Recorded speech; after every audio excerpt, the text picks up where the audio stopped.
ज़ने हसीन थी और फूल चुन के लाती थी। मैं शेर कहता था, वो दास्तां सुनाती थी। मुनाफिकों को मेरा नाम जहर लगता था,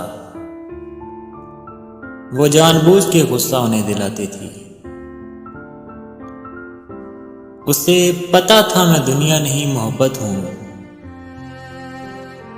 वो मेरे सामने कुछ भी नहीं छुपाती थी। ये फूल देख रहे हो, ये उसका लहजा था। ये झील देख रहे हो, यहाँ वो आती थी।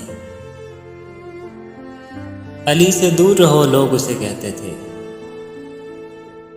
वो मेरा सच है, बहुत चीख कर बताती थी। अली, ये लोग तुम्हें जानते नहीं हैं अभी। गले लगा के मेरा हौसला बढ़ाती थी। उसे किसी से मोहब्बत थी और वो मैं नहीं था। उसे किसी से मोहब्बत थी और वो मैं नहीं था। ये बात मुझसे ज़्यादा उसे रुलाती थी।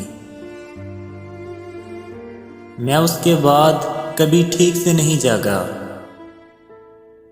वो मुझको ख्वाब नहीं, नींद से जगाती थी। अरब लहू था रगों में, बदन सुनहरा था। वो मुस्कुराती नहीं थी, दिए जलाती थी। मैं कुछ बता नहीं सकता वो मेरी क्या थी अली, कि उसको देख के बस अपनी याद आती थी।